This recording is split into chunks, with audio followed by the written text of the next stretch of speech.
The hi-fi industry has brought back some classic speakers in recent years, and I know there will be some audiophiles who watch this review who will reminisce back to when they first heard a pair of Mission 770, nostalgia to the max. And I love the fact there is this wonderful story around these speakers because it makes me feel all warm and gooey inside, except that is all wasted on me because I never heard the originals. So Mission, you are not going to have it that easy. And I know there will be some audiophiles who won't get these speakers and they won't be for everybody, which is to be expected. But I am not one of those audiophiles because I think in the main, the new Mission 770 are pretty awesome.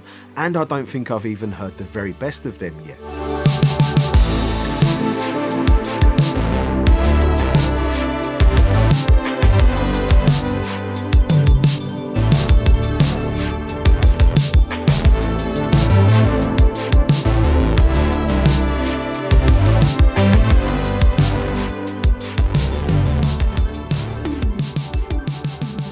For those of you who might not know the story, the original Mission 770 speakers were developed back in the late 1970s, and it was a standout speaker at the time because its design was based largely on listening rather than being based largely on measurements, and they were hugely successful. But what's really important to know about the new Mission 770 speakers is that they've not only been designed to look like the originals, they've also been designed to take what was brilliant about the originals, the best bits about how they sounded, but also fully modernized, up to date, taking advantage of modern manufacturing, design and technologies to make them still a standout speaker with a 2022 level of competition. And that's the bit that I love about the story of this new Mission 770 speaker, is the amount of love that's gone into them to make them what they are. And in a way, I wish I had an audio memory, even a 40-year-old one that I could pull on to see if the originals made me feel the same way as I do when listening to these new 770 speakers. But before we start, full disclosure, I have been and met with Peter Como,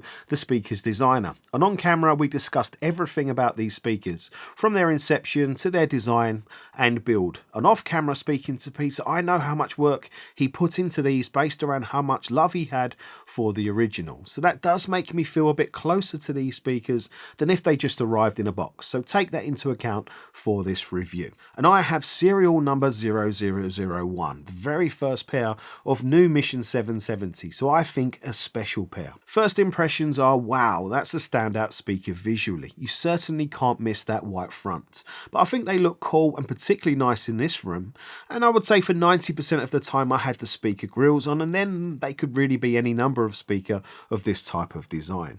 And they are heavy, very solid speakers at 20 kilograms each. They have really inert cabinets. Not even the ATC SCM50 have a cabinet like this, and they cost much more money. And that's because it's a dual layer sandwich design. And the speakers have a 1¼ inch soft dome tweeter that looks cool as hell, and an 8-inch treated polypropylene mid-bass driver. And polypropylene is used to match the original 770, but made much better using current day technology. And also significantly improved is the port system, which has a large flare design on both the inside and outside to get the port noise down to barely measurable, according to Peter, the designer. And you can really hear just how good that port design is. And that was a very quick gloss over the technicals of this speaker, really quite deliberately, because I've already created a video where I went and met Peter, the speaker's designer, and he explained everything about the technicals of this speaker, and you cannot get better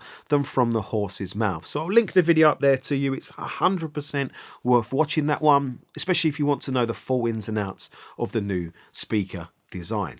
Price-wise, the Mission 770 costs £3,500, which is about the equivalent of 40 years of inflation and a serious overhaul and improvement of every component compared to the price of the original. And they come with very nice stands that obviously put the speakers at exactly the right height. The stands come with a filler of sort in the legs, but they are a semi-hollow stand design. They are not intended to be filled with any mass loading filler, so there's no need for any sand. And the stands are designed to stop any motion of the speaker from front to back, and also torsional forces, or to stop the speaker from twisting. But I know you want to know how they sound, and I think it's important to first categorize what made the original 770 popular. and that was their musicality. And of course, that is an audiophile cliche, but I think you can define it quite simply.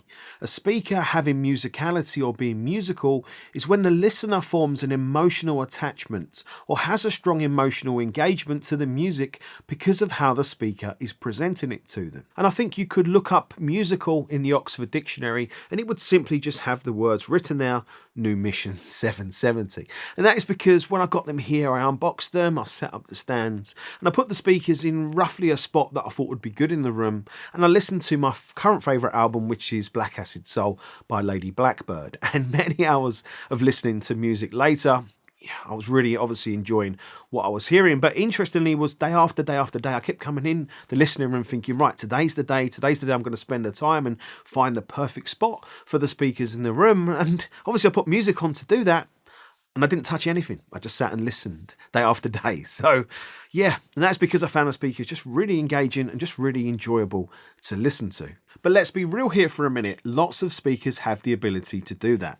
And I would even throw Wharfdale's Linton speakers into that category because they are the same retro look speaker, similar size and 1/3 the price. So I suppose what I'm trying to say is if that was all that the 770 was offering, if that was all that they were capable of, then I think it would be very difficult for them to justify that price. But let me tell you, there is so much more here. And let's start by talking about the star of the show, the bit that's going to wallop you when you first listen to them, and that is the vocals. Male, female, old or young, it really doesn't matter. There is a unique character to how the vocals are delivered that is hard to describe in words, but it stand out for the tonal quality and solidity. There is a mixture of believability and authenticity to vocals, but with a little bit of softening of the upper vocals to stop them sounding too strident, even when music is a little rough in production. And there is also just a touch of a euphonic nature to vocals that just makes them have a bit more of a pleasing factor, and that's the bit that grabs you and stirs your emotion strings. The vocal delivery from the New Mission 770 I would say is exquisite for the majority of music, but maybe on occasion, if we're really nitpicking, maybe some other speakers can do a couple of bits better. For example, with the Fairfield 4, the Fairfield gang, we've got some big guys with some big male bass baritone, I think, types of voices. And maybe I've listened to other speakers in this listening room that have been a bit more bold sounding. But that is, really, really, really nitpicking. And all related to the bass, which for the new 770, I need to be really careful here in how I explain this, not to give you the wrong impression. For bass quality, they are excellent. The bass is super clean in its delivery. Bass notes are formed in a kind of graceful manner that allow you to easily hear the music for what it is intended to be. The 770's mid-bass driver sounds underworked or understressed, even when playing the crazy Hans Zimmer 2049 track from the Blade Runner 2049 soundtrack. The bass definition is superb, the bass timing is superb, and the bass extension is really impressive. You can hear the 770 deliver deeper bass notes without any strain, without losing any control or composure, and that is really impressive. But maybe not necessarily for all music, and I'm thinking of maybe extreme, really heavy hitting dance music. And I feel like with that type of music, other speakers at this kind of money could possibly sound more pleasing and more impressive. Speakers that have a more fat, more rounded type of bass could possibly sound more impressive. But I need to be really careful here to not give you the wrong impression, because I do listen to a lot of dance music and I like a lot of bass, and I was nothing but impressed with the delivery of the 770 speakers. So what I think I'm trying to say is I think that the majority of audiophiles will be happy with the bass quantity from the 770. There will be some audiophiles like me who think maybe a bit more bass wouldn't necessarily be a bad thing, but I don't think there'll be a single audiophile who would be not satisfied, not over satisfied with the bass quality. And then there is the treble, or the tweeter, which I think is excellent. And the treble was actually the first thing that stood out to me about the speakers when being powered from the Kinky Studio EXM1 Plus amplifier. And we are talking a really lovely treble that stands out for being present, clean and crispy, but sweet too, because it's snappy, it's there and gone in an instant. and swapping amplifiers to the much more expensive Audiofly FLS9, the FLS9 gives you much more of what the 770 are capable of in terms of tonality, soundstage and three-dimensional holographic sound, but the treble was noticeably a bit softer, maybe not quite as crisp, and just a little bit of the treble magic was lost. But it's there, a really detailed, sparkly but smooth treble. The treble is also definitely rolled off just a little bit, which is likely to match the original speaker's design, and like I mentioned, just create an overall balance of sound for the whole output of the speaker. And now let's talk soundstage, because I think left to right width was not quite as impressive as the KEF Reference 3 speakers that I used to own, that cost over 3 times as much. But interestingly, the left to right width of the soundstage still feels organic with the rest of the music delivery size and scale. And the sonic images that are created are a nice size, and they are nicely tonally saturated with excellent detail and resolution. And it doesn't matter if it's a piano over right behind the speakers or a drum back left. You get a great sense of the instrument being presented in a holographic nature, and like with the vocals, there is just that little bit of euphonic magic that makes each musical element just that little bit more special and engaging to listen to when you isolate it in the mix. And the depth of the soundstage in some music just had a little bit more depth than I was expecting, like the speaker was able to get out of the way just that little bit more. But that is definitely something that I noticed more when I added the Audiofly FLS9 amplifier to the system. So I'm guessing that's probably one of the strong characteristics of that amplifier, but of course the speaker needs to be able to deliver it. And that leads me nicely onto one more factor that I want to talk about, but it's actually really hard for me to explain. But you hear this all the time with the 770, and that is the subtleties, the nuances, the interplays between musicians, or the micro dynamics of the music. The Mission 770 uncover them and let you hear them just as subtle as they are intended to be, but clearly and easily audible, not analytical, so you can miss them if you're not paying attention. But when you do pay attention, you will appreciate it. And I think that is a big part of where the emotional involvement comes from. You feel more connected to the music. But I appreciate that is a lot of positives for the speaker, but what about some negatives? Well, I think maybe in a very stereotypically British, overly polite but brutally honest way, I think the Mission 770 speakers will sound good with most hi-fi systems. I think they'll be very pleasant and nice to listen to with most hi-fi systems, which makes them very flexible. But I think to really get out of them what they're capable of, then you will need an exceptionally good hi-fi system for that matter, right the way up the chain, all the way up to the source,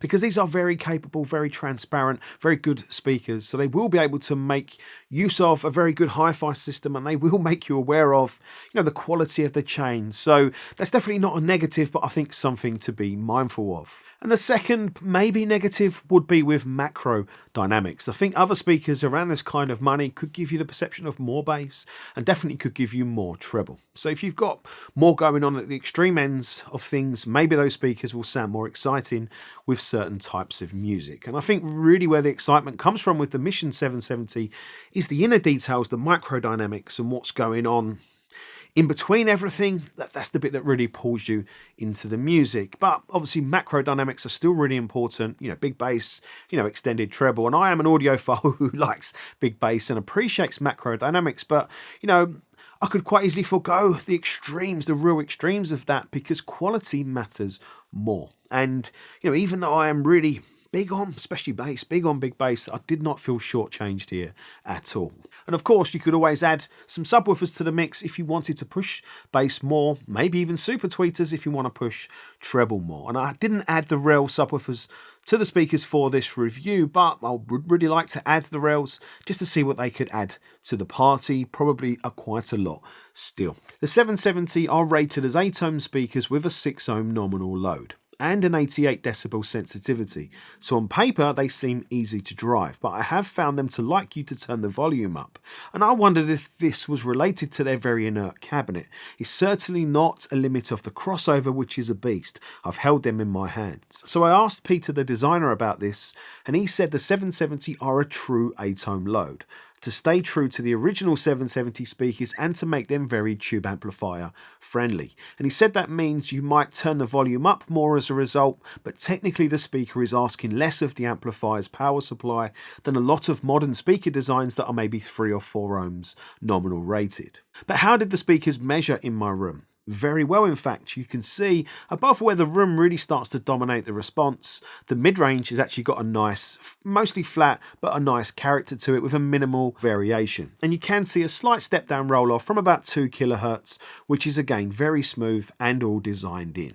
Some audiophiles might want a speaker with a little more treble extension for a bit more pizzazz in the highs, but some definitely won't. So lastly is to discuss comparisons. And I know there will be a lot of you sitting there wondering how the new Mission 770 stack up against some of the other similar-ish designed Brit types of speakers, maybe from the likes of Harbuff or Spendor. Or you might be thinking, how do they stack up against some of the big boys from across the pond, maybe from JBL, Klipsch or K/H? Well, all I can say to you is I am just as interested to find out that answer as you are. And I have requested for the 770 to stay here for an extended period of time, obviously to do more research with them. And I'm going to make some inquiries and see if I can't get a few of those speakers here to do some kind of comparison. What I can tell you about is I did do, it was only brief, but I did do a listening comparison with the new Mission 770 and the Wharfedale Linton speakers. And I can say to you, if you are a Linton owner who's considering an upgrade, obviously this is a big price upgrade, but if you are considering an upgrade and you want a speaker that will give you more transparency to the music, more overall clarity, more overall resolution without losing what you like about the Lintons, the musicality, the warmth, well then the new Mission 770 are 100% worth seeking out to listen to. So to wrap up this very long review, the new Mission 770 are going to cost you a bit of money. But remember, these are not mass-produced speakers in the Far East.